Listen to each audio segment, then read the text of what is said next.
राधे राधे। जय श्री कृष्णा। आज की कथा में आप सभी भक्तों का हार्दिक स्वागत है।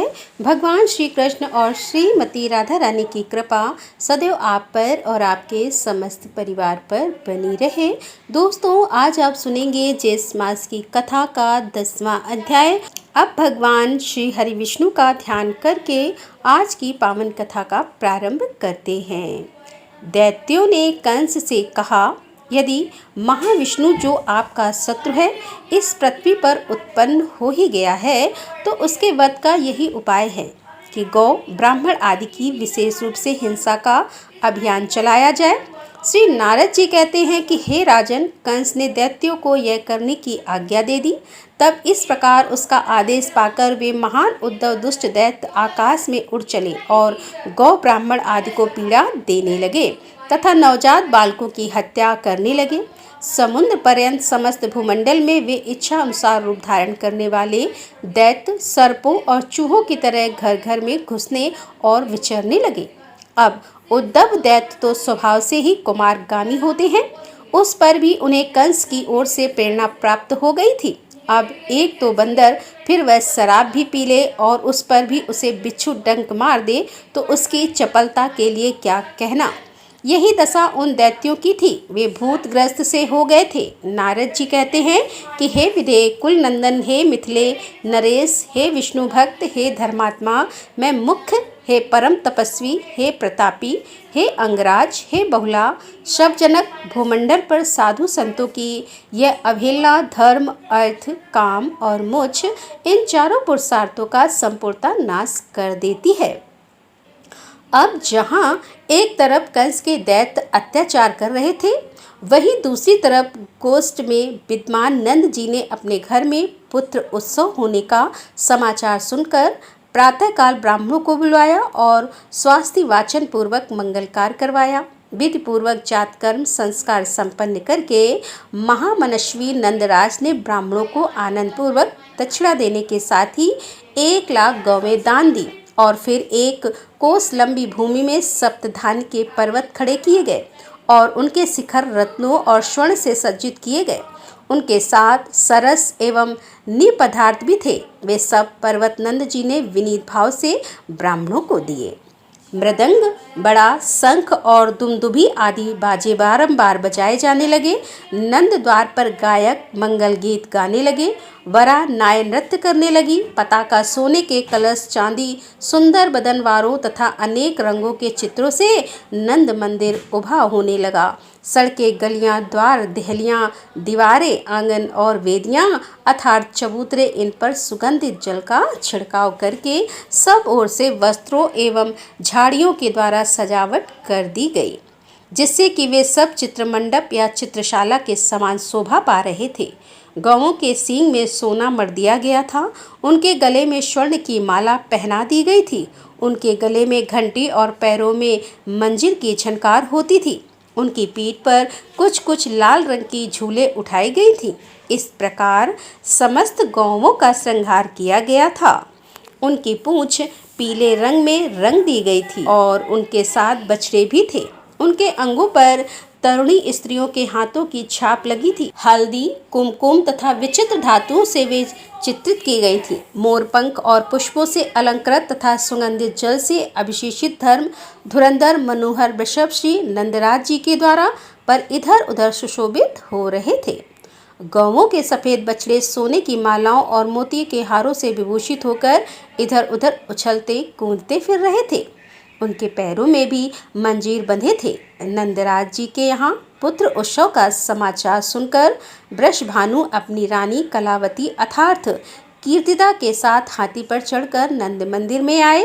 ब्रज में जो नंद और उपनंद तथा 6 वृषभानु थे, वे सब भी नाना प्रकार की भेंट सामग्री के साथ वहाँ आए। फिर सिर पर पगड़ी तथा उसके ऊपर माला धारण किए, पीले रंग के जामे पहने, केसों में मोरपंख और गुंजा बांधे तथा बनमाला से विभूषित थे। हाथों में वंशी और वेद की छड़ी लिए, सुंदर पत्र रचना के साथ तिलक लगाए, कमर में मोरपंख बांधे गोपालगढ़ भी वहां आ गए। वे नाचते गाते और वस्त्र हिलाते थे।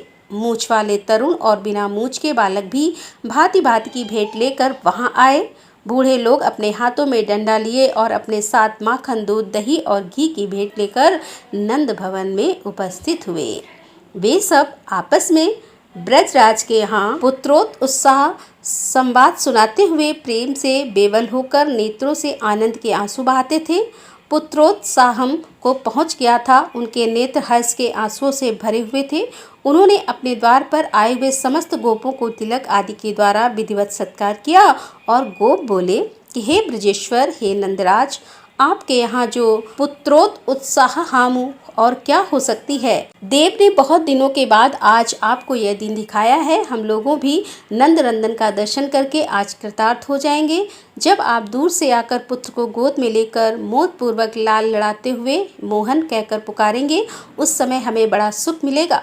तब श्री नंद जी ने कहा कि हे बंधुओं, आप लोगों के आशीर्वाद और पुण्य से आज ये आनंददायक शुभ दिवस प्राप्त हुआ है। मैं तो ब्रजवासी गोप गोपियों का आज्ञा पालक सेवक हूँ। श्री नारद जी कहते हैं कि हे राजन, श्री नंद राय जी के यहाँ पुत्र होने के अद्भुत समाचार सुनकर गोपियों के हर्ष की सीमा न रही। उनके हृदय, उनके तन मन परमानंद से परिपूर्ण हो गए। वे घर के सारे कामकाज तत्काल छोड़कर भेंट सामग्री लिए तुरंत ब्रजराज के भवन में जा पहुंची। हे नरेंद्र, अपने घर से नंद मंदिर तक इधर उधर बड़ी उतावली के साथ आती जाती। सब गोपियां रास्ते की भूमि पर मोती लुटाती चलती थीं और शीघ्रता पूर्वक आने जाने से उनके वस्त्र, आभूषण तथा केसों के बंधन भी ढीले पड़ गए थे। उस दशा में उनकी बड़ी शोभा हो रही थी। झनकार हुए नूपुर, नए बाजूबंद, सुनहरे लहंगे, मंजीर हार, मणिमय कुंडल, करधनी, कंठ, सूत्र, हाथों के कंगन तथा भाल देश में लगी हुई बंदियों की नई नई छटाओं से उनकी छवि देखते ही बनती थी। नरेश्वर, वे सब की सब राई, नो, हल्दी के विशेष चूर्ण, गेहूं के आटे, पीली सरसों तथा जौ आदि हाथों में लेकर बड़े लाड से लाला के मुख पर उतारती हुई उसे आशीर्वाद देती थी। फिर यह सब करके उन्होंने यशोदा जी से कहा कि गोपियाँ बोली कि हे यशोदा जी, बहुत उत्तम, बहुत अच्छा हुआ। अहो भाग्य, आज परम सौभाग्य का दिन है। आप धन्य हैं और आपकी कोख भी धन्य है जिसने ऐसे बालक को जन्म दिया। देर काल के बाद देव ने आज आपकी इच्छा पूरी की है। कैसे कमल जैसे नेत्र हैं इस श्याम सुंदर बालक के। कितनी मनोहर मुस्कान है इसके ओठों पर। बड़ी संभाल के साथ इसका लालन पालन कीजिएगा। तब श्री यशोदा जी ने कहा कि हे बहन, आप सबकी दया और आशीर्वाद से ही मेरे घर में यह सुख आया है, यह आनंद उत्सव प्राप्त हुआ है। मेरे ऊपर आपकी सदा ही बड़ी दया रही है। इसके बाद आप सबको भी देव कृपा से ऐसी ही परम सुख की प्राप्ति हो, यह मेरी मंगल कामना है। बहन रोहिणी, तुम बड़ी बुद्धिमता हो, सब कार्य बड़े अच्छे ढंग से करती हो। अपने घर आई हुई यह ब्रजवासी गोपियाँ बड़े उत्तम कुल की हैं। तुम इनका पूजन, स्वागत, सत्कार करो। अपनी इच्छा के अनुसार इन सब की मनो इच्छा पूर्ण करो। श्री नारद जी कहते हैं कि हे राजन, रोहिणी जी भी राजा की बेटी थी। उनके हाथ तो स्वभाव से ही दानशी थे। उस पर भी यशोदा जी ने दान करने की प्रेरणा दे दी। फिर क्या था, उन्होंने अत्यंत उदार चित होकर दान देना आरंभ किया। उनकी अंग कांति गौरवर्ण की थी। शरीर पर दिव्य वस्त्र शोभा पाते थे और वे रत्नम आभूषणों से विभूषित थी। रोहिणी जी साक्षात लक्ष्मी की भांति ब्रजाओं का सत्कार करती हुई सब ओर से विचारने लगी। साक्षात परिपूर्णम भगवान श्री कृष्ण के ब्रज में पधारने पर सब ओर मानववाद बजने लगे और बड़े जोर जोर से जयकारा की ध्वनि होने लगी। उस समय गोप दही, दूध और घी से तथा गोपांगने तथा ताजे मक्खन के लौंदे से एक दूसरे को भिगोने और उच्च स्वर से गीत गाने लगी। अब तो नंद भवन के बाहर और भीतर सब ओर दही की कीच मच गई। उसमें बूढ़े और मोटे शरीर वाले लोग फिसल कर गिर पड़ते थे और दूसरे लोग खूब ताली पीट पीट कर हंसते थे। हे महाराज, वहाँ जो पौराणिक सूत वंश के प्रशंसक, मांगत और निर्मल बुद्धि वाले तथा अवसर के अनुरूप बातें कहने वाले बंदी जन पधारे थे, उन सबको नंदराय जी ने प्रत्येक के लिए अलग अलग 1,000 गौवें प्रदान की। वस्त्र, आभूषण, रत्न, घोड़े और हाथी आदि सब कुछ दिए गए और समस्त बंदियों तथा मागध जनों को धनी गोप ब्रजेश्वर नंदराय ने बहुत सारा धन दिया, या यूँ कहें कि धनराज की वर्षा कर दी। ब्रज की गली गली में, घर घर में निधि, सिद्धि, बुद्धि, वृद्धि, भूति और मुक्ति यह लौटती सी दिखाई देती थी। उन्हें पाने की इच्छा वहाँ किसी के भी मन में नहीं होती थी। उस समय सनत कुमार, कपिल, शक और व्यास आदि को तथा हंस, दत्तात्रेय, पुलस और मुझ अर्थात नारद को साथ लेकर ब्रह्मा जी वहाँ गए। ब्रह्मा जी का वर्ण तत्व स्वर्ण के समान था। उनके मस्तकों पर मुकुट तथा कानों में कुंडल जगमगा रहे थे। वे वेदकर्ता चतुर्मुख ब्रह्मा हंस पर आरूढ़ होकर संपूर्ण दिग्मंडल को देदीप्यमान करते हुए वहां आए थे। उनके पीछे भूतों से घिरे हुए वृष भारुण महेश्वर पधारे। फिर रथ पर चढ़े हुए साक्षात सूर्य रावत, हाथी पर सवार देवराज इंद्र, खंजरी पर चढ़े हुए वायुदेव, महिष वाहन यम, पुष्प का रूढ़ कुबेर, मृग वाहन चंद्रमा, बकरे पर बैठे हुए अग्निदेव और मगर पर आरूढ़ होकर वरुणदेव, मयूर वाहन पर कार्तिकेय, हंस वाहिनी सरस्वती, गरुड़ा रूढ़ लक्ष्मी सिंह, वाहिनी पर दुर्गा तथा गो रूप धारिणी पृथ्वी जो विमान पर बैठी थी, यह सब वहां आए और दिव्य कांति वाली मुख्य मुख्य 16 पालकी पर बैठकर आई थीं। खड़ग चक्र तथा यष्टि धारण करने वाली षष्ठी देवी शिविका पर सवार होकर वहां पहुंची थी।